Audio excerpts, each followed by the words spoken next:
पुरानी हवेली। आजमगढ़ में 400 साल पुरानी एक हवेली थी। लोग उसे अंग्रेजों के जमाने वाली हवेली कह के पुकारते थे। हवेली काफी पुरानी और सुनसान थी, इसीलिए कोई भी उस हवेली की तरफ नहीं जाता।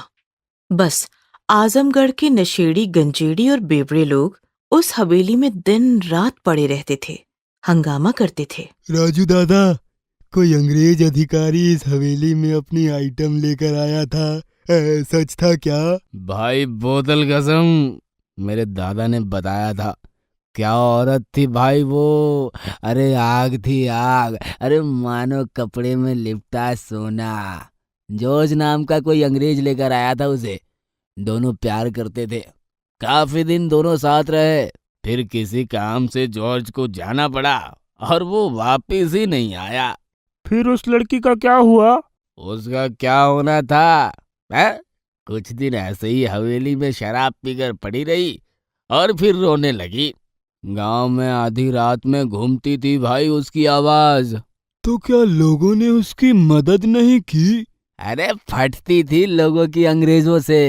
हवेली की परछाई में भी खड़ा नहीं रहता था कोई। ओ, फिर आगे क्या हुआ? अबे होना क्या था, नशे में पागलों की तरह चीखती चिल्लाती रही और फिर अचानक एक दिन उसकी आवाज ही शांत हो गई। वो क्यों? अबे हमारे जैसे आवारा लड़कों ने उसकी हालत का फायदा उठाया। अमावस की रात देखकर 4-5 हवेली के अंदर घुसे और उसकी इज्जत लूटकर उसे मारकर हवेली में दफना कर चले गए। तब से ये हवेली सुनी पड़ी है, ना जॉर्ज आया ना दूसरा कोई और। कहानी और शराब के प्रभाव से राजू के पंटर डर गए। रात भी काफी हो गई थी, अंधेरा था। छोटू ने माचिस जलाई, तभी कोई पीछे से आया और फूंक मारकर चला गया। ए, ये फूंक किसने मारी? अबे फूंक कौन मारेगा? हवा से बुझ गई होगी। साला गिलास नहीं दिख रहा है ठीक से। छोटू ने फिर से माचिस जलाई। रोशनी में उसने देखा कि राजू के पीछे कोई लड़की बैठी उसकी तरफ देखकर हंस रही थी। ए, ए, कौन है? ए, अबे कहाँ? अरे राजू दादा के पीछे। मेरे पीछे हैं? राजू ने पीछे मुड़कर देखा तो पीछे कोई नहीं था, लेकिन जैसे ही उसने सामने देखा, उसके सामने एक लड़की का चेहरा आ गया। आ, आ, आ, आ, राजू दादा, क्या हुआ? राजू काफी डर गया था, फिर भी हंसते हुए बोला, अरे कुछ नहीं, मैं तो बस डरा रहा था तुम्हें। चलो चलते हैं यार। क्या हुआ राजू दादा? लगता है तुम दोनों को चढ़ गई है। ऐसा कहकर बंटी ने नीचे अपनी बोतल देखी तो बोतल वहां नहीं थी। अरे मेरी बोतल कहाँ है? अरे हमें क्या पता, बोतल संभाल नहीं पा रहा और बोलता है चढ़ी नहीं है। तभी बंटी ने देखा कि उसकी बोतल हवेली के दूसरे कमरे में रखी हुई है। क्या यार, क्यों खेल रहे हो मेरे साथ? वो देखो, बोतल उस कमरे में है। तो जाना लेकर आ। बंटी बोतल लेने के लिए दूसरे कमरे में आया। जैसे ही बोतल उठाकर वो पीछे मुड़ा, उसकी चीख निकल गई, क्योंकि उसके पीछे एक भयानक भूतनी खड़ी थी। भूत! भूतनी झट से रूप बदलकर एक खूबसूरत लड़की बन गई और बंटी के गले लग गई। डर के मारे बंटी की आवाज नहीं फूट रही थी। George, George darling, I love you. मैं जॉर्ज नहीं हूँ। छोड़ो मुझे। पता है तुम जॉर्ज नहीं हो, जॉर्ज तो तुम्हारे पीछे खड़ा है। बंटी ने पीछे मुड़कर देखा तो पीछे जॉर्ज का भयानक भूत खड़ा था। बंटी चीख पाता उससे पहले ही जॉर्ज का भूत बंटी के शरीर में घुस गया और बंटी लड़की की तरफ देखकर मुस्कुराया। लड़की भी मुस्कुराते हुए भयानक भूतनी बन गई और फिर गायब हो गई। इधर राजू और छोटू बंटी को पुकार रहे थे। ए बंटी आना, ए बंटी बोतल मिली क्या रे? ए बंटी! लगता है बंटी वही बोतल के साथ लुढ़क गया। तभी बंटी बोतल लेकर आया। उसकी आंखें, उसका रवैया, सब कुछ बदल चुका था। बैठ बंटी। बंटी, तू हमको पागल समझता है? हाँ क्या रे साला, मैंने तुमको ये कहानी क्या सुनाई, तुम लोग मुझे ही बनाने लगे। ये माचिस बुझाकर बोलता है किसने बुझाई, तू बोतल उधर रख कर आया और फिर बोलता है बोतल किसने छिपाई। सब नौटंकी है साला। राजू दादा, झिलमिल की इज्जत लूटकर उसे दफना दिया उन लोगों ने। उसी रात जॉर्ज लौट कर आया और उसने झिलमिल को हवेली में दफनाया हुआ पाया। वह सह ना सका और उसने भी झिलमिल के साथ गाड़ लिया खुद को। अबे क्या बक रहा है, कौन झिलमिल? वही लड़की जिसे जॉर्ज हवेली में लेकर आया था। ये सुनकर राजू और छोटू जोर जोर से हंसने लगे। ए बंटी, माल फूक के आया क्या? हैं? अच्छा चल बता, किसने बताया तुम्हें ये? हैं? जॉर्ज ने बताया। हैं? जॉर्ज कहाँ है? मेरे अंदर। और झिलमिल कहाँ है? वो देखो, आपके पीछे। ये सुनकर राजू जोर जोर से हंसने लगा। ए छोटू देख बंटी क्या बक रहा है। वो लड़की मेरे पीछे है। लेकिन छोटू को सांप सूंघ गया था। राजू दादा पीछे देखो। राजू ने पीछे देखा तो सच में उसके पीछे झिलमिल का भूत खड़ा था। राजू जोर से चिल्लाया, तभी पीछे से बंटी ने बोतल से राजू का सिर फोड़ दिया। कांच के टुकड़े टुकड़े हुए और राजू भी फर्श पर बिखर कर मर गया। ए बंटी, अरे ये क्या कर दिया तूने? हाँ? बंटी नहीं, जॉर्ज। तभी झिलमिल का भूत छोटू की तरफ बढ़ने लगा। छोड़ो मुझे, मत मारो, मैं कभी नहीं आऊंगा यहाँ। छोड़ो। मैं तो चाहती हूँ तुम यहाँ से जाओ ही मत। मतलब? झिलमिल का भूत छोटू के शरीर में घुस गया और अचानक छोटू का रवैया बदल गया। वो बंटी की तरफ देखकर मुस्कुराने लगा। बंटी ने छोटू को अपनी बाहों में भर लिया। हमें इंसानी शरीर मिल गया झिलमिल। कितने साल तड़पे हैं एक दूसरे को छूने के लिए, आज ये दो जिंदा शरीर मिल गए। अब हम एक दूसरे से कभी जुदा नहीं होंगे। सालों साल इसी हवेली में साथ रहेंगे, एक साथ रहेंगे। मुझसे और इंतजार नहीं होता जॉर्ज। चलो, मुझे बेडरूम में लेकर चलो। बंटी ने छोटू को अपनी बाहों में उठा लिया और वो छोटू को लेकर हवेली के अंदर वाले कमरे की तरफ निकल पड़ा। पुनर्जन्म कहानी है पूना की एक मिडिल क्लास सोसाइटी की। 40 साल का अजीत अपनी पत्नी मंदा के साथ लंच खत्म करके मीठी मीठी बातें कर रहा था। मंदा, आज मैं बहुत खुश हूँ। ऐसा लग रहा है सारा बोझ हल्का हो गया। इसलिए तुम्हें मुझे थैंक यू बोलना होगा। वो क्यों? साइकाइट्रिस्ट के पास जाने का आइडिया मेरा जो था। ये सुनकर अजीत रोमांटिक होते हुए बोला, ओह, तो तुम्हें थैंक यू चाहिए। मंदा डार्लिंग, आज रात भर थैंक यू देने का मन है मेरा। मंदा खिलखिलाकर हंसती हुई बोली, तो जाकर बेडरूम में इंतजार करो, मैं दरवाजे बंद करके आती हूँ। अजीत बेडरूम की तरफ निकल गया और मंदा दूसरी तरफ निकल गई। बाहर के सारे लाइट्स और बाकी खिड़की दरवाजे अच्छे से चेक करने के बाद मंदा हॉल का दरवाजा बंद करने ही वाली थी कि तभी अचानक मंदा को झट से किसी ने पीछे खींच लिया। वो था अजीत। क्या कर रहे हो? ये दरवाजा बंद मत करना। अजीत, तुम फिर से वही हरकत कर रहे हो। बहस मत करो, चुपचाप अंदर जाकर सो जाओ। मंदा कुछ भी नहीं बोली, वो सीधे बेडरूम की तरफ निकल गई। पागल औरत, कोई अपना घर के बाहर खड़ा हो तो दरवाजा बंद नहीं करना चाहिए, उसे अंदर लेना चाहिए और फिर दरवाजा बंद करना चाहिए। मन्नू, अंदर आ जाओ। और अचानक बाहर से किसी ने हॉल में कदम रखा।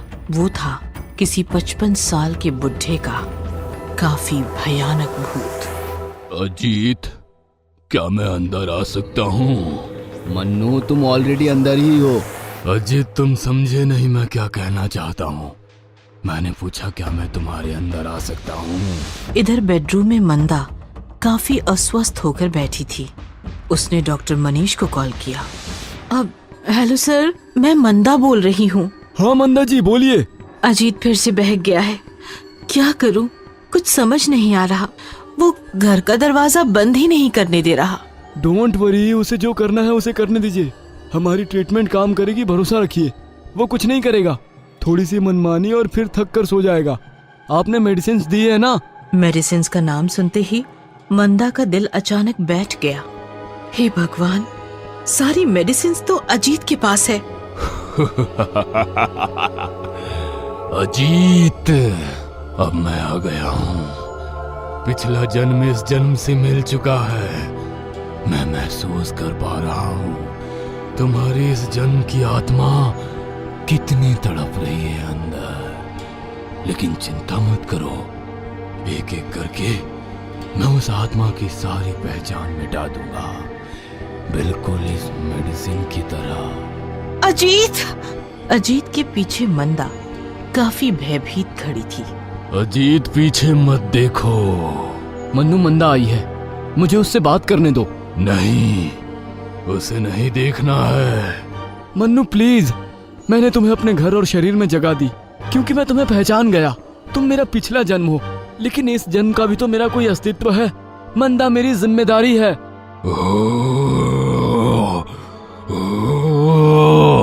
अजीत, ये क्या चल रहा है? मंदा तुम जाओ यहाँ से, मैं तुम्हें बेडरूम में आकर मिलता हूँ। नहीं, मैं यहाँ से कहीं नहीं जाऊंगी। तुम पागल हो गए हो। सारी दवाइयाँ जला दी। मैं डॉक्टर मनीष को कॉल करती हूँ, वही तुम्हारा इलाज करेंगे। ऐसा कहकर मंदा ने मोबाइल निकालकर कॉल किया और मन्नू गुस्सा हो गया। मैं छोड़ूंगा नहीं तुम्हें। मंदा बचाओ मुझे, मुझसे बहुत बड़ी गलती हो गई मंदा। मैंने मेरे पिछले जन्म को इस जन्म का शरीर दे दिया। अब वो मुझे फिर से 100 साल पीछे मेरी उस दुनिया में ले जाना चाहता है जिसे मैं शरीर के साथ छोड़ आया था। ये मनीष कॉल क्यों नहीं उठा रहा? मंदा, ये मन्नू मुझ पे हावी हो रहा है। मेरे सामने आओ मंदा, मैं तुम्हें देखना चाहता हूँ। नहीं अजीत, वो सामने आ गई तो मैं संभाल नहीं पाऊंगा। इतने सालों बाद मिले हो तुम मुझे, मैं तुम्हें छोड़ना नहीं चाहता। मंदा बचाओ मुझे। डोंट वरी अजीत, मैं कुछ करती हूँ। तुम्हें कुछ करने की जरूरत नहीं, अब मैं तुम्हें मिटा ही दूंगा। मंदा मेरे सामने आओ, मुझे ताकत मिलेगी। मुझे डर लग रहा है अजीत। मन्नू अजीत का शरीर लेकर पीछे मंदा की तरफ बढ़ने लगा और मंदा भाग पाती या फिर अजीत उसे बचाने के लिए जोर लगाता, उससे पहले ही उसने मंदा का गला पकड़ लिया। अजीत, क्या कर रहे हो? छोड़ो मुझे छोड़ो। मन्नू छोड़ो उसे, मन्नू छोड़ो।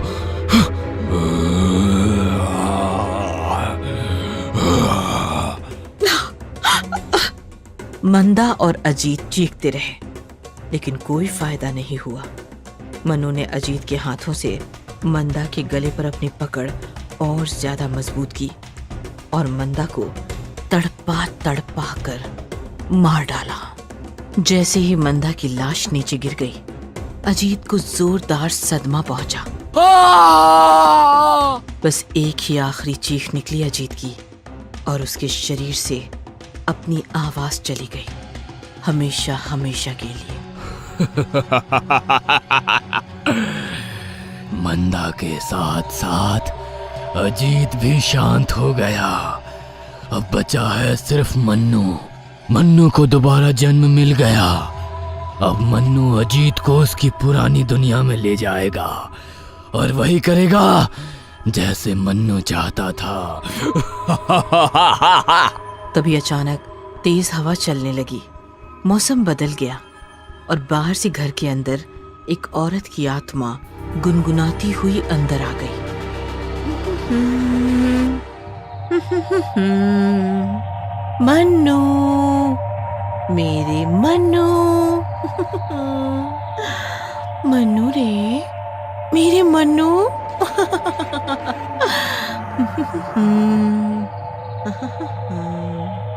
वो आत्मा मन्नू के सामने आकर खड़ी हो गई। सुजाता, तुम यहाँ क्या कर रही हो? जहाँ मन्नू वहाँ मैं। इस जन्म में भी तुम मेरा पीछा नहीं छोड़ोगी। तुम्हारी वजह से कुछ नहीं कर पाया मैं जिंदगी में। घर, संसार, बीवी, बच्चे, बस इतना ही नहीं था मन्नू।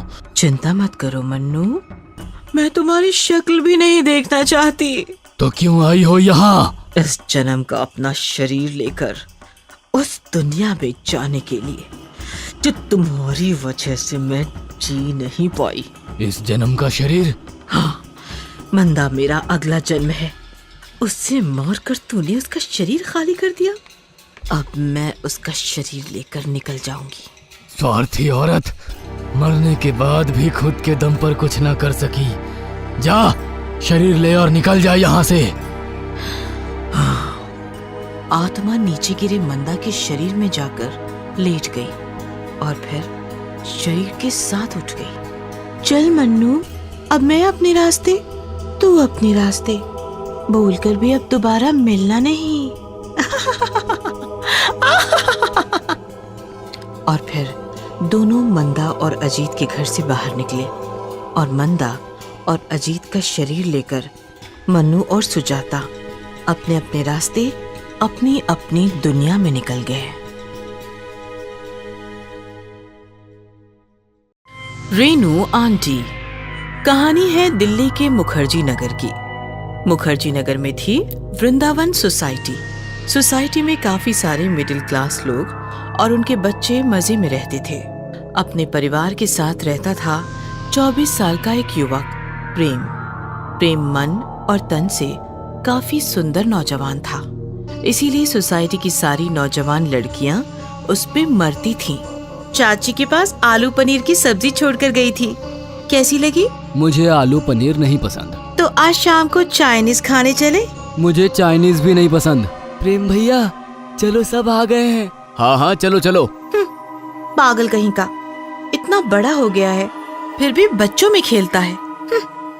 एक दिन प्रेम अपने छोटे दोस्तों के साथ क्रिकेट खेल रहा था। प्रेम भैया, इस बार सिक्सर चाहिए। हाँ गोलू, मेरा फोकस ब्रेक मत कर।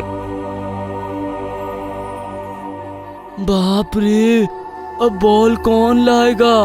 मैंने मारा है तो मैं ही लाऊंगा। ऐसा कहकर प्रेम बॉल लाने के लिए निकल गया और सारे बच्चे डर से बिल्कुल ठंडे पड़ गए, क्योंकि बॉल रेनू आंटी के घर में गई थी। रेनू ने बॉल प्रेम की तरफ बढ़ाया। प्रेम ने बॉल को पकड़ा, लेकिन रेनू ने बॉल छोड़ा ही नहीं। उसने प्रेम का हाथ पकड़ लिया। आंटी, क्या कर रही हो? प्रेम, रेनू वृंदावन सोसाइटी की अकेली औरत थी जो अकेली रहती थी। लोगों का कहना था कि वो जादू टोना करती थी। ओम ह्रीम ह्रीम पशुपटक स्वाहा, ओम ह्रीम ह्रीम पशुपटक स्वाहा। ऐसा नहीं था कि रेणु का पति नहीं था। कुछ सालों पहले रेणु का पति मनीष ही उसे सोसाइटी में लाया था, लेकिन 6 महीने बाद वो घर से चला गया और फिर रेणु के पास वापस कभी नहीं लौटा। रेणु दिन रात घर में जादू टोना करती थी। लोगों को उससे शिकायतें तो बहुत थी, लेकिन फिर मैं कहता हूँ छोड़ो उसे, करने दो उसे जो करना है। हमें कोई तकलीफ तो नहीं पहुँचा रही है ना? साफ साफ बात तो ये थी कि सोसाइटी के लोग रेणु से डरते थे। गर्मियों की छुट्टियों में प्रेम अपने परिवार से विदा लेकर पुणे में एक कोर्स कंप्लीट करने निकल गया। अच्छा मम्मी, मैं चलता हूँ। बेटा, ख्याल रखना अपना। प्रेम के जाने से सोसाइटी के 2 लोग अंदर से बहुत दुखी थे। एक थी शुक्ला जी की शालू और दूसरी थी रेणु आंटी। प्रेम प्रेम प्रेम। कुछ दिन बीत गए। शालू शादी होकर ससुराल चली गई और रेणु आंटी कहाँ चली गई, किसी को कोई खबर नहीं थी। अरे यार, बॉल वापस उसी घर में चली गई। अरे डरने की क्या बात है, चलो सब मिलकर ढूंढते हैं। घर पूरा खाली है, हमें हमारी सारी बॉल्स मिल जाएंगी। दिन प्रेम फिर से हमेशा के लिए वृंदावन सोसाइटी वापस चला आया। बरसात का मौसम था, सारे बच्चे स्कूल में थे। सोसाइटी काफी सुनसान थी। लगता है चिल्लर पार्टी अब बिजी हो गई है। प्रेम ऐसे सोचते हुए अपने घर की तरफ बढ़ रहा था और प्रेम को खिड़की से कोई देख रहा था। जी हाँ, वो शालू नहीं थी, वो थी रेणु आंटी। प्रेम आ गया, अब मुझे मेरा प्रेम मिल जाएगा। इस बार मैं अपने प्रेम को पाकर रहूंगी। रात का खाना खाकर प्रेम अपनी बेडरूम में सो गया था। गहरी नींद में था काफी। उसने करवट बदली और किसी ने उसका माथा चूम लिया। दूसरे दिन सुबह हो गई, सारी सोसाइटी जाग गई थी, लेकिन प्रेम अभी भी बिस्तर में था। डॉक्टर उसका इलाज कर रहे थे। मुझे समझ नहीं आ रहा, इतना हल्का बुखार होने के बावजूद भी शरीर इतना कमजोर कैसे हो सकता है। अभी कुछ मेडिसिन दे देता हूँ, असर नहीं दिखा तो एडमिट कर देना। तू भूखी है ना? मैं भी भूखी हूँ, हम दोनों भूखी हैं। आज रात मेरी भूख तो मिट जाएगी। तू देख ले, तुम्हें अपनी भूख का क्या करना है।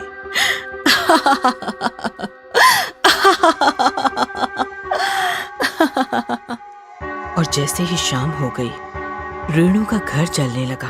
चाचा, उस घर को आग लगी है, बहुत सामान है उसमें। अरे तू कब गया था उस घर में? हम सब गए थे अपनी बॉल लाने। ठीक है, फायर ब्रिगेड को कॉल किया है मैंने, इतनी टेंशन मत लो। वैसे भी उस रेणु का तो पता नहीं, घर राख हो जाएगा तो सारी चिंताएं ही मिट जाएगी। थोड़ी देर बाद फायर ब्रिगेड ने आकर घर की आग तो बुझा दी, लेकिन इधर प्रेम के घर में मानो आग का माहौल बन गया था। अजी सुनते हो, ये सांस ही नहीं ले रहा। क्या? अभी तो न्यूज़पेपर पढ़ रहा था। आप बातें क्या कर रहे हो? एम्बुलेंस बुलाओ जी। प्रेम बिस्तर में पड़ा ऐसा दिख रहा था मानो उसकी जान निकल गई हो, लेकिन उसकी जान निकली नहीं थी। वो बस खिड़की के पास खड़ी रेणु के साथ बातें कर रही थी। प्रेम कुछ बोलो ना। क्या बोलूं? क्या चाहती हो आप? क्यों बांध रखा है आपने मुझे? मैंने तुम्हें बांध रखा है क्योंकि मैं तुम्हें चाहती हूँ। लेकिन मैं आपको नहीं चाहता। बस एक रात चलो मेरे साथ। बस आज की रात तुम्हारा शरीर अस्पताल में रहेगा और तुम मेरे साथ शहर से बाहर। उसके बाद मैं खुद तुम्हें अस्पताल छोड़ने आऊंगी। प्रेम ने पीछे देखा तो उसका शरीर उसके परिवार वाले कब के अस्पताल लेकर गए थे। क्या सोच रहे हो प्रेम? मैं तुम्हारे लिए अपना घर संसार जलाकर खड़ी हूँ और तुम घर में अटके हो। ठीक है, इंतजार करो, बस मैं अभी आया। प्रेम अपने रूम से चलता हुआ घर से बाहर आंगन में आया तो उसने देखा कि रेणु का घर पूरा जला हुआ है। तभी रेणु आई और उसने प्रेम का हाथ पकड़ लिया। चलो चलते हैं। और फिर रेणु प्रेम का हाथ पकड़कर उसे अपने साथ ले गई। शाम के समय प्रेम ने रेणु के साथ अपना घर, अपनी सोसाइटी छोड़ दी, बस एक रात उसके साथ बिताने के लिए। हाय रे मेरा बेटा, ए जी सुनो, आग ना दो, हमारा प्रेम जरूर आएगा, हमारा प्रेम जरूर आएगा। अरे इस पागल को चुप कराओ कोई, मेरा होश उड़ रहा है। आंटी संभालो खुद को, हमारा प्रेम अब कभी वापस नहीं आएगा। और प्रेम की चिता जलने लगी। देखते ही देखते आग भड़क गई और प्रेम का बस 2 दिनों का बीमार शरीर मौत के बाद आग से लिपट गया और रेणु आंटी के साथ गया हुआ प्रेम अपनों के पास कभी वापस नहीं लौट सका। वैलेंटाइन वाली रात कहानी है कोकमपुरा शहर की। सैम नाम का काफी जवान और हैंडसम लड़का ट्रेन से अपनी मौसी के शहर कोकमपुरा आ रहा था। ट्रेन स्टेशन पर रुकते ही मौसी ने सैम को अपने सीने से लगा लिया। पहली बार मेरे शहर आया है, अब मैं तुझे कहीं जाने नहीं दूंगी। चिंता मत करो मौसी, पूरा फरवरी यहीं एंजॉय करूंगा। वैलेंटाइन डे का महीना है, तुम्हारे शहर से किसी न किसी लड़की को जरूर पटा ले जाऊंगा। सैम की बात सुनकर मौसी एकदम से कांप गई। कोकमपुरा में वैलेंटाइन नहीं मनाया जाता सैम। लेकिन सैम का ध्यान कहीं और ही था। अचानक उसका सिर चकराने लगा। ये क्या हो रहा है? क्या हुआ बेटा? लगता है ये जगह, ये शहर मैंने पहले भी देखा है। नजरों को पता नहीं क्या क्या नजर आ रहा है। सिर दर्द से फटा जा रहा है। सैम की बात सुनकर मौसी हंसने लगी। अरे पागल, जिंदगी में पहली बार आया है तू यहाँ। रात भर सफर किया है, उसी का नतीजा है ये। फिर सैम मौसी के साथ मौसी के घर की तरफ निकल पड़ा। दूसरे दिन शाम के वक्त सैम ने मौसी के गैराज में एक बाइक देखी और मौसी को आवाज लगाई। मौसी! मौसी वहां आई तो सैम ने पूछा, ये बाइक आशीष भैया की है ना? सैम की बात सुनकर मौसी इमोशनल होकर बोली, हाँ, ये आशीष की ही बाइक है। मेरा आशीष बिल्कुल तुम्हारे जैसा दिखता था। भगवान ने उसे मुझसे छीन लिया। मौसी रोने लगी और सैम भी भावुक हो गया। आशीष की बाइक लेकर सैम घूमते घूमते रोजी गार्डन पहुंचा। पता नहीं ऐसा क्यों लग रहा है कि इस गार्डन से मेरा कोई पुराना रिश्ता है। मुझे गार्डन में जाकर देखना चाहिए। सैम एंट्री गेट पर पहुंचा, लेकिन वॉचमैन ने उसे रोक लिया। नया है क्या? पता है ना, वैलेंटाइन खत्म होने तक रोजी गार्डन नहीं खुलता। सैम ने वॉचमैन से काफी बहस की, लेकिन कोई फायदा नहीं हुआ। सैम वापस बाइक के पास आया और अचानक उसने देखा बाइक में किसी ने गुलाब फंसा रखा था। गुलाब देखकर सैम खुश हो गया। चलो, यहाँ आकर कुछ तो अच्छा हुआ। रात भर सैम गुलाब को सूंघते हुए सोचता रहा कि गुलाब आखिर किसने फंसाया होगा। तभी गुलाब में उसे एक चिट्ठी मिली। चिट्ठी में लिखा था, सैम, कल शाम रोजी गार्डन में मिलो। दूसरे दिन सैम रोजी गार्डन पहुंचा, लेकिन वॉचमैन को देखकर आगे बढ़ने की उसकी हिम्मत ही नहीं हुई। पता नहीं इस शहर को वैलेंटाइन से क्या एलर्जी है। तभी अचानक उसका हाथ पीछे से किसी ने खींचा और उसने देखा एक लड़की उसे खींचती हुई बगल वाले रास्ते से अंदर गार्डन में ले जा रही है। गार्डन आकर दोनों रुक गए। चैन की सांस लेने के बाद सैम ने देखा लड़की काफी खूबसूरत और मॉडर्न थी।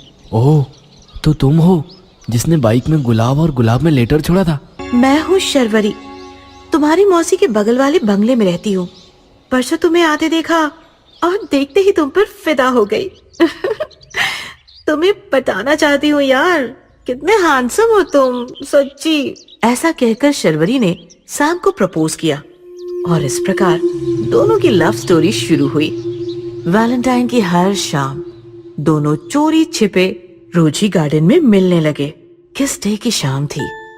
काफी देर बातें करने के बाद शर्वरी ने सैम को अचानक से किस किया और कहा, कल वैलेंटाइंस डे है, कल हम हमेशा हमेशा के लिए एक हो जाएंगे। कल रात देर से आना और आशीष की कोई भी शर्ट पहन कर आना, समझे? शर्वरी के चूमने से सैम अपना आपा खो बैठा था। आधी रात गुजर चुकी थी। सैम आशीष के कमरे में उसकी शर्ट ढूंढ रहा था। मौसी वहां आई और उसने सैम को देख लिया। जरूर कुछ गड़बड़ है। घूमने के बहाने देर रात घर आता है और अब ये, मुझे इसे बाहर जाने से रोकना होगा। सैम, सैम, क्या कर रहे हो? निकलो यहाँ से। सैम ने मौसी की तरफ देखा। उसका रवैया बदल चुका था। वो एकदम खूंखार बन गया था। हट जाओ माँ, आज मुझे कोई नहीं रोक सकता। सैम ने मौसी को धक्का दिया और मौसी एक दीवार से टकराकर बेहोश हो गिरी। आशीष का एक शर्ट सैम ने ले लिया और दरवाजा बंद करके मौसी को कमरे में कैद कर लिया। वैलेंटाइन की रात थी। सैम आशीष का शर्ट पहनकर गार्डन में शर्वरी के साथ बैठा था। वो अब पूरी तरह नॉर्मल था। ये बताओ, तुमने आशीष भैया की शर्ट क्यों लाने को कहा? क्योंकि मैं तुम्हें अपनी दुनिया में ले जाने आई हूँ आशीष। शर्वरी अचानक से भयानक भूतनी बन गई। सैम काफी डर गया था। भूत! डरो मत आशीष, मैं शर्वरी, तुम्हारी प्रेमिका। याद करो 20 साल पहले वाली वैलेंटाइन की रात, हम दोनों यहाँ अकेले बैठे थे। तभी संस्कृति रक्षक बने कुछ गुंडे आए और हम दोनों को मार दिया। तुमने तो सैम बनकर दूसरा जन्म ले लिया, लेकिन मैं बस तुम्हारा इंतजार करती रही, बस तुम्हारा इंतजार करती रही। ये क्या कर रही हो तुम? हाँ, कौन हो तुम? शर्वरी के भूत ने सैम के दोनों हाथ पकड़ लिए और उसके माथे पर किस किया। अचानक सैम शांत हो गया। फिर शर्वरी ने सैम को गले लगा लिया और अपने नाखूनों से उसका गला चीरकर उसे मार दिया। इस प्रकार शर्वरी ने दूसरा जन्म लेने वाले अपने वैलेंटाइन को मारकर वैलेंटाइन की रात ही हमेशा हमेशा के लिए उसे अपनी दुनिया में बुला लिया। प्रेतों की पाठशाला। बिलासपुर 23,000 लोगों की तादाद वाला कस्बा, जिसे आज से पहले कोई ज्यादा जानता नहीं था, पर आज वो न्यूज की हेडलाइन बन गया है। एक स्कूल में 2 दिन में 3 बच्चों और 2 अध्यापकों की अस्वाभाविक मृत्यु हो गई थी। 1 हफ्ते पहले वजह कोई बता नहीं पा रहा था। अफवाह है या हकीकत, पर सुना है कि वो पाठशाला प्रेतों की है। रिपोर्टिंग के वक्त एकदम से आवाज आई, चाय लेंगे साहब?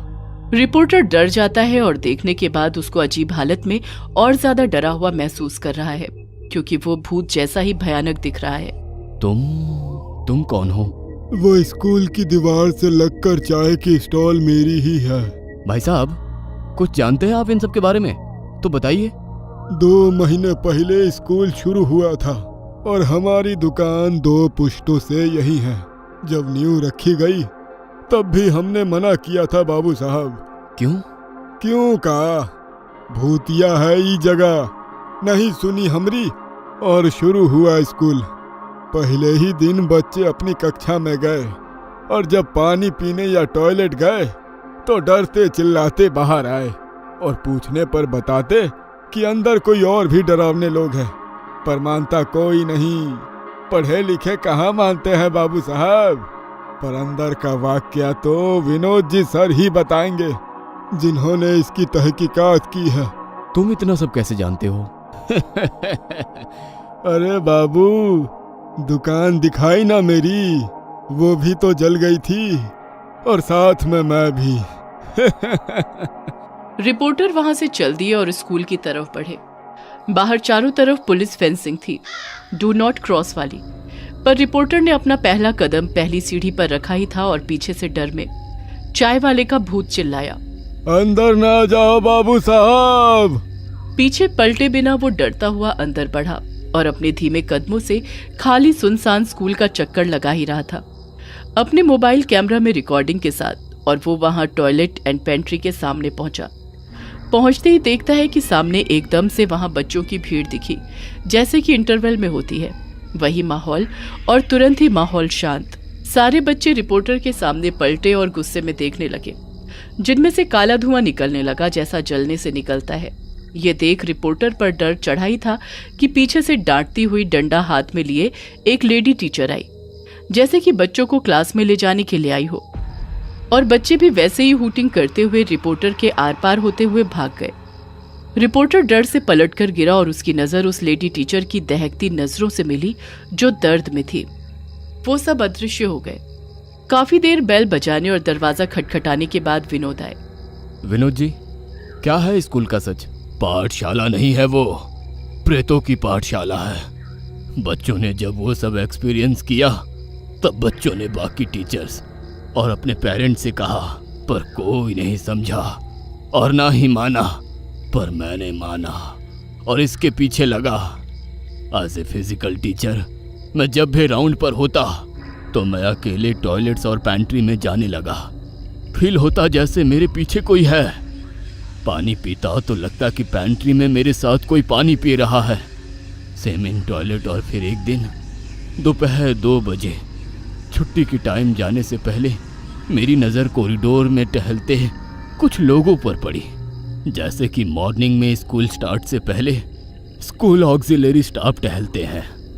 मैं पीछे गया तो देखा कि वो लोग अलग अलग क्लासरूम्स क्लीन कर रहे हैं और हर एक रूम के सामने खड़े होकर हर एक से नज़र मिली और मुझसे नज़र दर्द में मिलाकर गायब होते गए। मैं डर से भागा। अगले दिन मैंने प्रिंसिपल ऑफिस जाकर प्रिंसिपल से वही बात कही, पर उन्होंने हंसकर मजाक में उड़ा दी। क्या आप भी बच्चों की तरह बातें कर रहे हो विनोद सर? और प्रिंसिपल सर बाहर गए। मैं बाहर निकला और मुझे कॉरिडोर के एंड में ग्रुप के बच्चे और स्टाफ जलते हुए दिखे। अब मेरे लिए जानना ज़रूरी हो गया। अगले दिन मैं स्कूल लेट आया और देखा कि वहाँ स्कूल में भीड़ जमा है, पुलिस आई हुई है और सब वही वॉशरूम पेंट्री के आगे जमा है। वहाँ देखा तो क्लास फर्स्ट के 3 स्टूडेंट्स की डेड बॉडीज पड़ी है, जिसका रीज़न हार्ट अटैक है।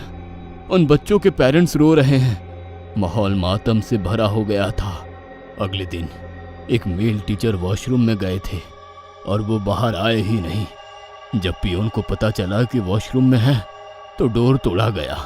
वहाँ वो टीचर की बॉडी कमोड पर बैठी पड़ी है, पर पूरी जली हुई थी और कोई बदबू नहीं आई जलने की, बस खाली धुआं आ रही थी। अगले दिन पेंट्री में लेडी टीचर पानी पीने गई तो उनका मुंह वाटर कूलर में डूबा हुआ और बॉडी बाहर लटकी हुई थी। इसी न्यूज़ ने पहले स्कूल बंद करवाए हैं और शायद आपको यहाँ तक पहुँचाया है। फिर क्या? आपने इसके पीछे की वजह जानने की कोशिश की? कोशिश सब पता चल गया है। मैं स्कूल की लैंड के बारे में पता करने म्युनिसिपल डिपार्टमेंट गया और वहाँ से पूरा रिकॉर्ड लेकर आया जो 1900 से था, पर 2022 के रिकॉर्ड ने मुझे सब बताकर हकीकत से सामना करवाया। मैं सहम सा गया और आंसू रुक नहीं रहे थे। ऐसा क्या था विनोद जी? 1900 से 1921 तक इसी जगह पर उस जमाने की पाठशाला हुआ करती थी, जहां ज्ञानी पंडित और शास्त्री, मौलाना, यहाँ तक कि प्रीस्ट भी पढ़ाया करते थे। एक लेडी टीचर जो कि उस टाइम की स्कूल प्रिंसिपल थी। गांव के बच्चे बहुत खुशी से मन लगाकर पढ़ते सीखते थे। बहुत सुकून भरा माहौल था गुलामी के समय पर भी। पर नज़र एक राक्षस की लगी। 1922 की शुरुआत में नाम था जनरल डॉगलास, जिसको गांव के बच्चों का पढ़ना और उस गांव की शांति अच्छी नहीं लगी। बिना किसी को कहे एक दिन रात को अपने सिपाहियों से पूरे स्कूल के चारों ओर बारूद बिछवा दिया और अंदर टॉयलेट्स और पेंट्री में पेट्रोल ऑयल के पैकेट्स रखवाए। दूसरे दिन जब स्कूल शुरू होकर इंटरवल तक पहुंची कि फायर ब्रिगेड के टैंकर में पानी की जगह पेट्रोल भर लाया और पूरी बिल्डिंग पर छिड़क दिया। अंदर बदबू फैली तो भगदड़ मची और बाहर सिगार जलाकर माचिस की उस तिल्ली को नीचे गिराया।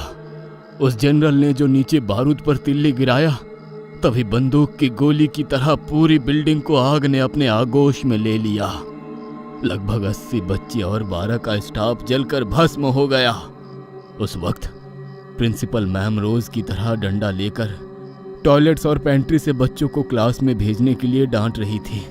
सब जलकर भस्म हो गया। मानो दिल दहल गया हो। इन सब से छुटकारा कैसे मिल सकता है? पता किया, वो भी पता किया मैंने।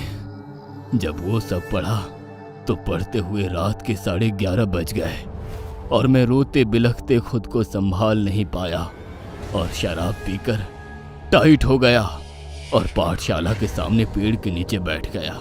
घोप अंधेरे में स्कूल को देख रो ही रहा था कि अचानक लाइट्स लगी। बच्चे और पूरा स्टाफ अंदर क्लास में जाने लगे। क्लास में पढ़ाई शुरू। थोड़ी देर बाद स्कूल आग के लपटों से जलती हुई दिखी और सब सामने जलते हुए खड़े दिखे जो अंदर थे। वो मंजर देखकर मैं भागा, जोर से भागा और भागता हुआ घर आ पहुंचा और बेड पे वैसे ही गिर गया। सारा पिया हुआ उतर गया। सुबह सब याद था, पर वो रात को जो देखा सच था या नहीं पता करने में 4 रातों तक लगातार गया और सब वैसे ही सामने दिखा रोज। और रिपोर्टर साहब, मैंने पी भी नहीं रखी थी चारों दिन।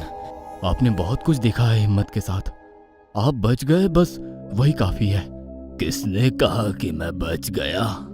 रिपोर्टर पसीने से लथपथ हो गया और देखा कि विनोद इंसान से जलता हुआ पुतला बन गया और बोला, मैं तो पूरी पाठशाला के साथ ही जल गया था। अतृप्त आत्मा हूँ, भटक रहा था। विनोद धुएं के साथ उड़ता हुआ अदृश्य हो गया। कुछ कहानियां अधूरी रह जाती है क्योंकि उनके पीछे की सच्चाई कोई समाधान नहीं ढूंढ पाती है। पिशाचों का मेला। ये कहानी हिल स्टेशन धौला कुआं के एक कस्बे की है जो मेलों की संस्कृति के लिए प्रसिद्ध है। 3 महीनों के दिन में बिल्कुल अलग अलग तरह के मेले लगते हैं, लेकिन सूर्यास्त होने से पहले शहर पूरी तरह से खंडहर जैसा खाली लगता है, क्योंकि वहां की एक कहानी मशहूर है कि इन 3 महीनों में रात को भी मेला लगता है, जिसे वैम्पायर्स फेयर, पिशाचों का मेला कहा जाता है। अगर कोई इसे देखेगा तो वो इंसान कभी नहीं दिखेगा। विदेशों से बहुत सारे पत्रकारों ने भी इस पर रिपोर्ट की है। वैसे ही एक गूंगा विदेशी अखबार और मैगजीन रिपोर्टर एलेक्स मार्टिन भी एक स्थानीय साहसी गाइड भद्रा के साथ मिलकर इस मेले के सच को जानने में जुट जाते हैं। भद्रा अपनी पत्नी और 7 साल की बेटी की तलाश में है, जो एक रात को मेले को देखने के बाद गायब हो गए थे।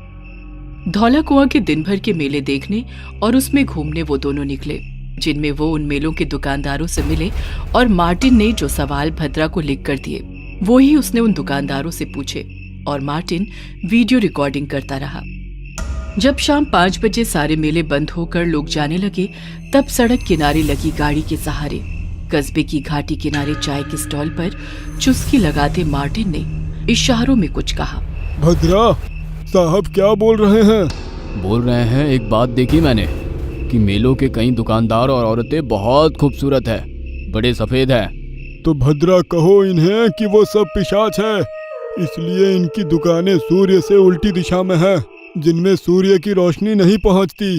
भद्रा ने जैसे ही मार्टिन को बताया तो उसने चाय की गिलास फेंका और कैमरा बाहर निकालकर रिकॉर्डिंग देखनी शुरू की, और वो हैरान हो गया। इशारे से भद्रा को बुलाकर दिखाया और देखता है कि दुकानदारों की सिर्फ आवाज आ रही है, वो दिख नहीं रहे हैं। उनके अंदर जरा डर भर गया और भद्रा वहां दूर पहाड़ी की चोटी से पहले अपनी कार को छुपाकर पार्क करता है, जहां से 5 किलोमीटर दूर पिशाचों का मेला लगता है। और छुपकर एक बार उसने देखा था अपने परिवार को ढूंढने के लिए, और जरा सा बच गया, वरना पिशाचों के जमावड़े का शिकार हो जाता। छुपने के लिए एक पहाड़ी है जहां छिपकर खड़े हुए वो नीचे एक पहाड़ों के बीच मैदान में टकटकी लगाकर देख रहे हैं कि अचानक लोगों का जमावड़ा लगने लगा, जिनमें कई चेहरे देखकर वो दोनों दंग रह गए। जो वो दुकानदार थे और उनका वीडियो नहीं दिखा। दोनों पसीने से लथपथ डर से देख रहे हैं कि इंसानों ने पिशाचों का रूप ले लिया है। अंधेरे में उनकी आंखें चमक रही हैं बस, और अब वो 25 से ज्यादा इंसानों को बीच मैदान में ले आए और अपने दांतों को लंबा कर बढ़ाया, फिर सबकी गर्दन पर काटकर खून चूस गए। सब लाशों की तरह गिरे और चंद पलों में उठकर खड़े होकर चीखने लगे। वो सब भी पिशाच बन गए।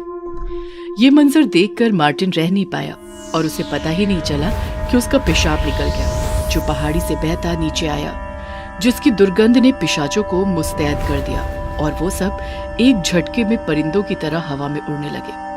तब तक भद्रा मार्टिन को पकड़कर कार तक ले गया, जिसमें बैठकर मार्टिन अपनी पतलून बदल रहा था और भद्रा धीमी आवाज में उसे डांट रहा था। जब इतना डरते हो तो आए क्यों?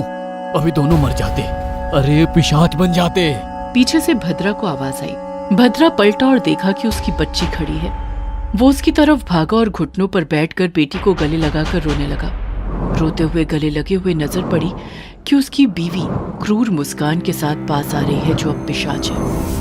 भद्रा बेटी से दूर होने लगता है कि बेटी उसकी गर्दन पर काट जाती है और खून चूसने लगती है। मार्टिन ये देखकर कार की ड्राइविंग सीट पर चुपके से बैठा और कार को रिवर्स लेकर आगे भाग गया। घाटियों से रफ्तार में कार को भगाते हुए जो अंधेरे में डर का एहसास हो रहा है, और वो बढ़ा जब सारे पिशाच उड़ते हुए कार के पास और पूरी घाटी में अपनी डरावनी चीखों के साथ हवा में मंडराने लगे। भागती हुई कार के सामने एकदम से एक पिशाच भागकर आया और टकरा गया, जिससे गाड़ी रफ्तार में घाटी की तरफ जाने लगी और मार्टिन बाहर कूदा और देखा कि गाड़ी ऊपर से उछली शहर की घाटी में, और आग से झुलसती हुई कार में से वो पिशाच बाहर हवा में आया। कार नीचे गिरकर विस्फोट हुई, जिसकी रोशनी में उसे पिशाच का चेहरा दिखा जो भद्रा था। अब मार्टिन भागने लगा, जिसके पीछे पिशाच पड़े हैं। कस्बे की संकरी गलियों में छिपने लगा, पर उसके पसीने की बदबू और चोट से निकलते खून की खुशबू पिशाचों को उससे दूर नहीं कर पा रही है। गलियों में एक घर की खिड़की से धुआं आ रहा था, जिसका दरवाजा भी खुला था, और वो उसमें डरते हुआ हाँफता अंदर घुस गया और जमीन पर गिरा, जहां देखा कि एक आदमी जो कि काली मां का हवन कर रहा है, जिसके मंत्रों ने पीछे पड़े पिशाचों को भस्म कर दिया, जो पीछे तक आए थे, और बाकियों ने उनको भस्म होते देखा और वहां से उड़ गया। मार्टिन बेहोश हुआ और जब होश में आया तो वो बिस्तर पर था और बाबा ने उसको काढ़ा दिया। मार्टिन इशारों से बताने लगा और बाबा ने रोकते हुए कहा, मुझे सब पता है, हमेशा से कहते आया था इस कस्बे के लोगों से, पर उन्होंने जगह खाली नहीं की कुछ पैसों के लिए, और मुझे पागल बाबा कहने लगे। और आज मैं ही अकेला हूँ जिसके बनाए तावीज धोला कुआं के हर एक बंदे के गले में बंधे हैं। मार्टिन इशारे में भद्रा के बारे में बताता है और बाबा, भद्रा अकेला था जो हमेशा मुझ में विश्वास रखता था, पर 2 साल पहले अपनी पत्नी और बच्ची की खोज में गायब हो गया। अब जो तेरे साथ था वो भद्रा की आत्मा थी। मार्टिन अपनी जेब से मोबाइल निकालता है और फोटो देखने लगता है जो भद्रा के साथ थी। देखते समय ही फोटो में से भद्रा गायब होने लगता है। देखा बेटा, हुआ गायब भद्रा। वह ऐसे कई यात्रियों को रात के मेले तक पहुंचाता है, क्योंकि वो अब खुद पिशाचों का राजा है। मेरी उससे कई बार मुठभेड़ हुई है। तब अचानक से भद्रा की आवाज आती है, खौफनाक और भारी। बाबा, मार्टिन को लेकर बाहर आ जा, वो भी किसी मंत्र तंत्र और यंत्र के बिना, वरना मैं इन हाथ लगे यात्रियों को मार डालूंगा। मार्टिन डर से मना करते हुए पीछे सरकता है पलंग पर।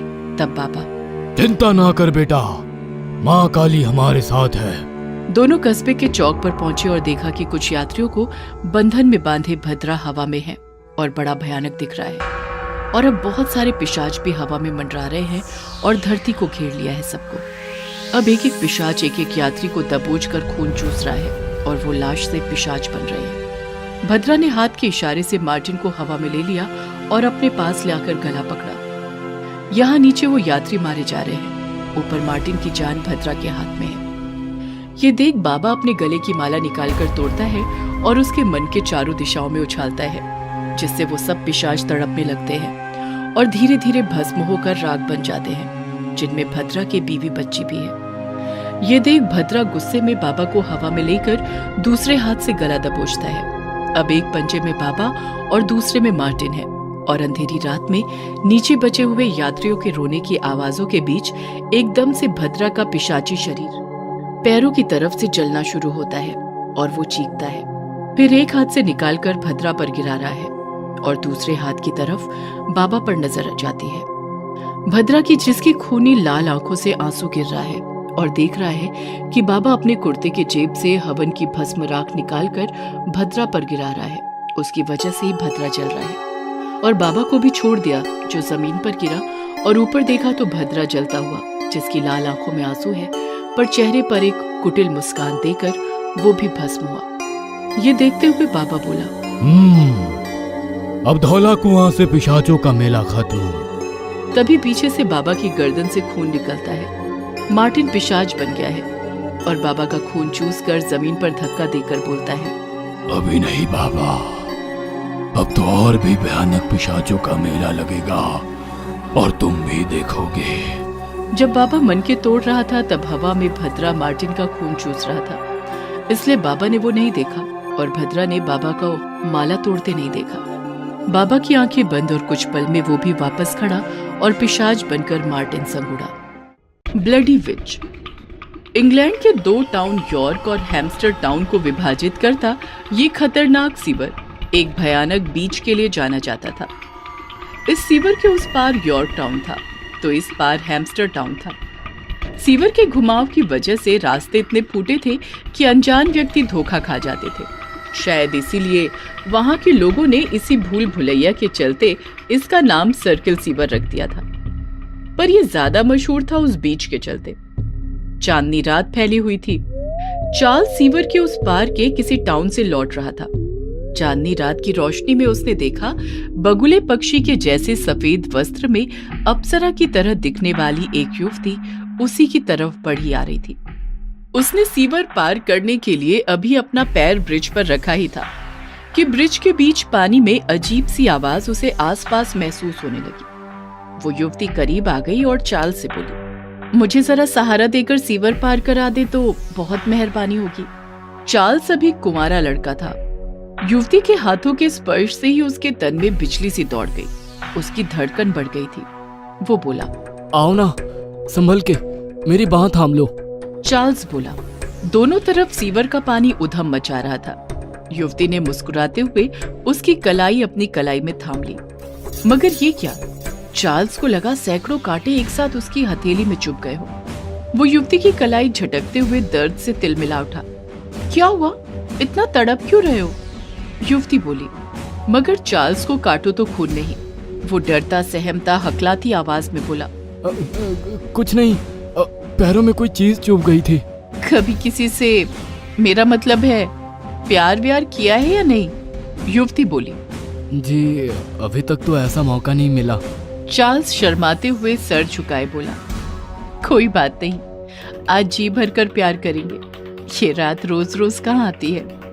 बेचारी चार्ल्स ने डर या कामुकतावश हामी भर दी। ब्रिज के बीच भाग में आते ही युवती ने अपने जिस्म को कपड़ों से आजाद कर दिया। कसी जांघों, मदमाते जिस्म को देखते ही चार्ल्स आगे बढ़ा और युवती को अपनी बाहों में कसते हुए उस ब्रिज पर लिटा दिया। तभी एक तेज सनसनाती हवा उठी और उतने दायरे में अंधकार फैला गई।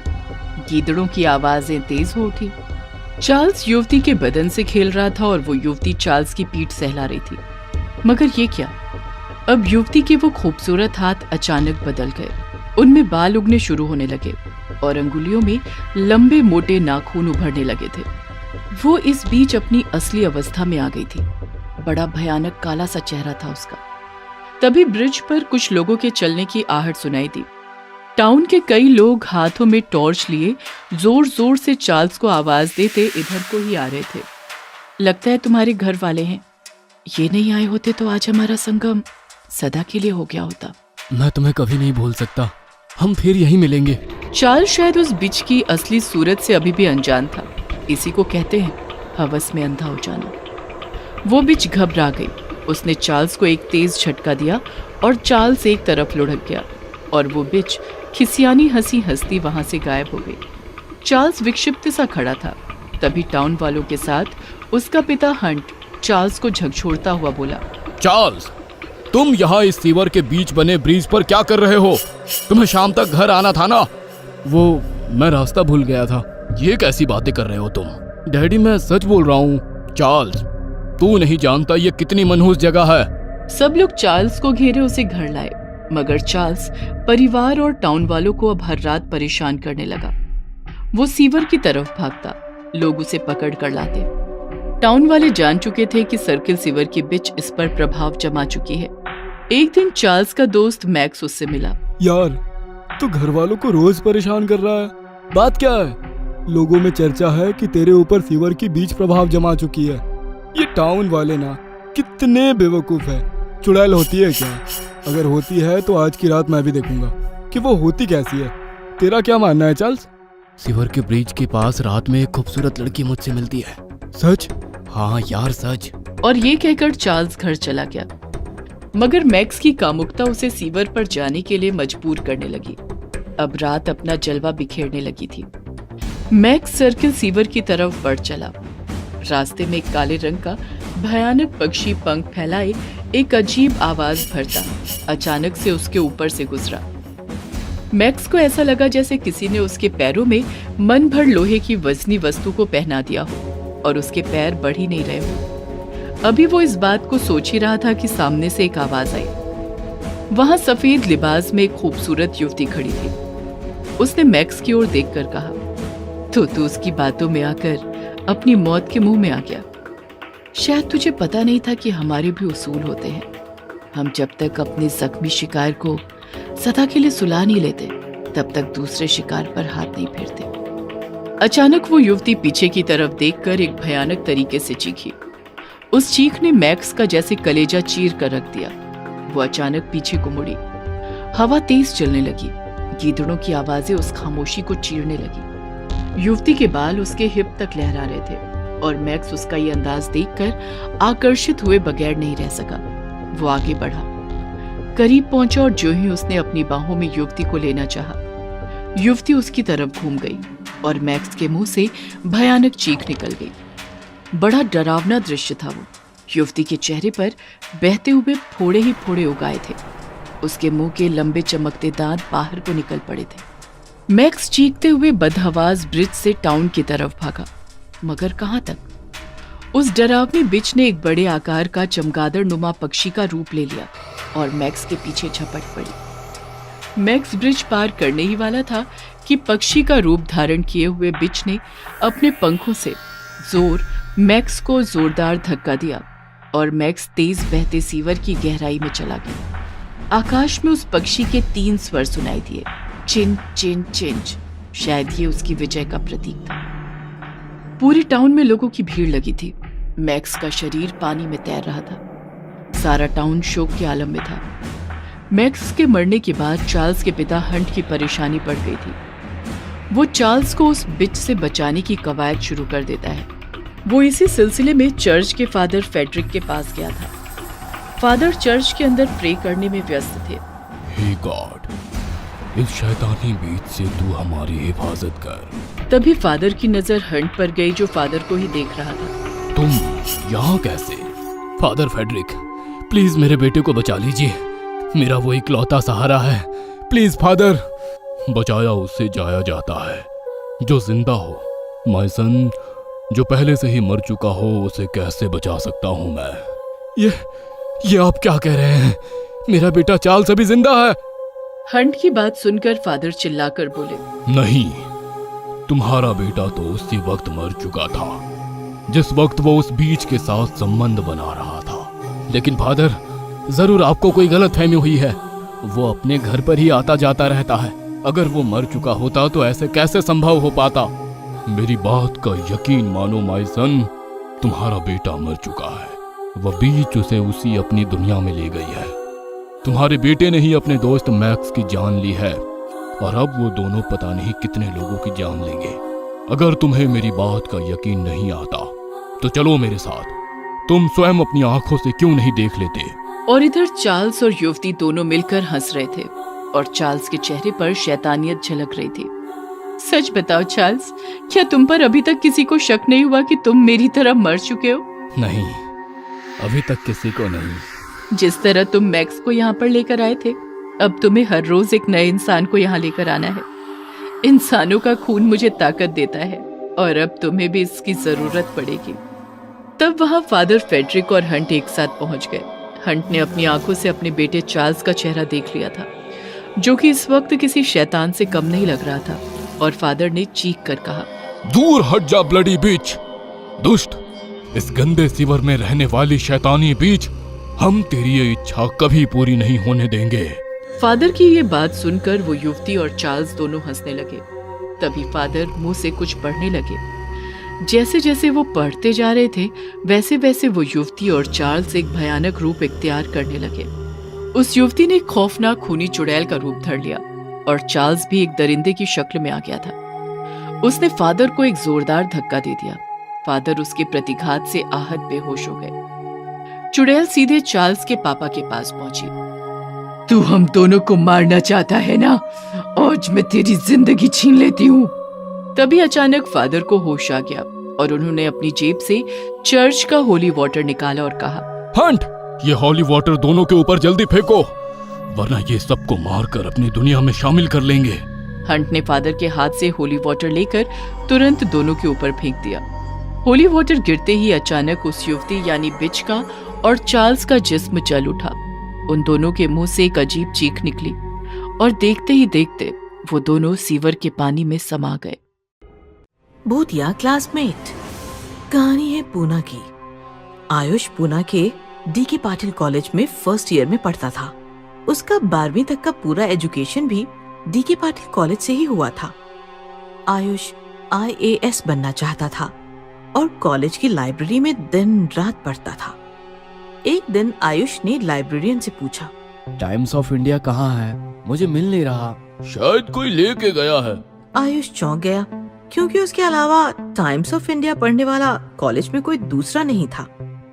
आयुष दूसरा न्यूज़पेपर उठाकर अपनी जगह बैठ गया। तभी उसका ध्यान गया कि उसके साइड में बैठा एक लड़का टाइम्स ऑफ इंडिया पढ़ रहा था। आयुष ने लड़के से पूछा, आईएएस की तैयारी कर रहे हो? हाँ, क्या नाम है तुम्हारा? मेहुल, फर्स्ट ईयर में पढ़ता हूँ। अरे फिर तो हम क्लासमेट्स हैं। पहले कभी देखा नहीं तुम्हें। 12वीं तक कहाँ थे? इसी कॉलेज में था। मैंने देखा है तुम्हें। क्या बात कर रहे हो यार, मैंने तो तुम्हें कभी नहीं देखा। इस प्रकार दोनों बातें करते गए और जल्द ही अच्छे दोस्त बन गए। फिर दोनों रोज दिन रात एक साथ लाइब्रेरी में पढ़ने लगे। एक दिन आयुष कॉलेज कैंटीन में अपने दोस्त नेहा और वरुण के साथ था। क्या लाइब्रेरी में दिन रात पढ़ाई करते हो? अकेले बोर नहीं होते? मैं अकेला थोड़ी रहता हूँ, मेहुल भी तो रहता है। कौन मेहुल? अरे वो जो मेरे बगल में बैठता है, अपना क्लासमेट है, मेरे साथ हर लेक्चर अटेंड करता है। मैंने तो तुम्हारे साथ कभी किसी मेहुल को नहीं देखा। क्या कह रही हो? रुको, मैं अभी उसे यहाँ बुलाता हूँ। आयुष ने मेहुल को कॉल लगाया तो मेहुल का मोबाइल स्विच ऑफ था। आयुष परेशान हो गया तो नेहा बोली, ठीक है बाबा, होगा कोई मेहुल। वैसे भी मेरा ध्यान मेहुल पर नहीं वरुण पर रहता है। ऐसा कहकर नेहा वरुण से लिपट गई और आयुष भी फ्री हो गया। एक रात आयुष और मेहुल लाइब्रेरी में पढ़ाई कर रहे थे। रात बहुत हो चुकी थी। लाइब्रेरियन को नींद आ गई और उसने आयुष से कहा, ओह भाई आयुष, अब लाइब्रेरी तुम ही संभालो, मैं चला। तुम्हारा हो जाए तो नीचे चपरासी को ताला लगाने को बोल देना। लाइब्रेरियन चला गया और आयुष मेहुल के साथ फिर से किताब में खो गया। पढ़ते पढ़ते अचानक आयुष का ध्यान मेहुल की किताब पर पड़ा तो वो चौंक गया क्योंकि वो किताब बिल्कुल कोरी थी। आयुष ने मेहुल की किताब छीन ली और उसके पन्ने पलटे तो किताब में एक भी अक्षर नहीं था। किताब पूरी कोरी है और तुम 2 महीनों से यही किताब पकड़े बैठे हो। चक्कर क्या है भाई? ऐसा कहकर आयुष ने अपने बगल में देखा तो मेहुल वहां था ही नहीं। ये देखकर आयुष काफी डर गया। मेहुल कहाँ गायब हो गया? नेहा भी कह रही थी उसने मेहुल को कभी देखा नहीं। लाइब्रेरियन भी लाइब्रेरी की जिम्मेदारी मुझे दे गया। वो मेहुल को भी तो दे सकता था। क्या इन लोगों ने मेहुल को कभी देखा ही नहीं? क्या मेहुल सच में नहीं है? ये किताब, ये मेहुल का गायब होना, ये सब क्या है? अचानक लाइब्रेरी की सारी लाइट चली गई और आयुष और ज्यादा डर गया। उसने अपनी आंखें बंद कर ली और लाइट का वेट करने लगा। अचानक लाइट आ गई। आयुष खुश हो गया। उसने आंखें खोली, लेकिन जब उसने बगल में देखा तो उसका दिल दहल गया। उसके बगल में मेहुल का डरावना भूत बैठा था। मेहुल, ये सब क्या है? मेहुल नहीं, मेहुल का भूत। और यह जो तू देख रहा है इसके जिम्मेदार और कोई नहीं, बस तू है। मैंने क्या बिगाड़ा है तुम्हारा? तुमने मेरी जिंदगी बर्बाद कर दी। याद कर वह 1 साल पहले की HSC एग्जाम जिसमें तुमने एक लड़के को चीटिंग करते पकड़ा था। ये सुनकर आयुष 1 साल पीछे गया तो उसे बायोलॉजी का एग्जाम याद आया। सर, ये चीटिंग कर रहा है। ए, चल खड़ा हो जा। Sorry sir, extremely sorry sir. 2 minute के अंदर निकल जा यहाँ से, नहीं तो HS से एग्जाम से रस्टिकेट हो जाएगा। जानता है एग्जाम हॉल से बाहर आते ही मैंने क्या किया? तू कैसे जानेगा? तू तो एग्जाम में बिजी था। मैं बिल्डिंग से नीचे कूदकर मर गया और अब तुम्हें मारने आया हूँ। देखो मेहुल, माना कि गलती मेरी है, पर तू भी तो गलत था ना। चीटिंग कर रहा था। चीटिंग गलत है। नहीं, अब मैं जो करने जा रहा हूँ वो गलत है। ये सुनकर आयुष डर गया। क्या करने वाला है तू? मेहुल ने आयुष का गला पकड़ लिया और उसे खिड़की से बाहर फेंक दिया। आयुष लाइब्रेरी की 5वें मंजिल से जमीन पर गिरते ही मर गया और मेहुल लाइब्रेरी की खिड़की से उसकी लाश को मुस्कुराते हुए देखता रहा।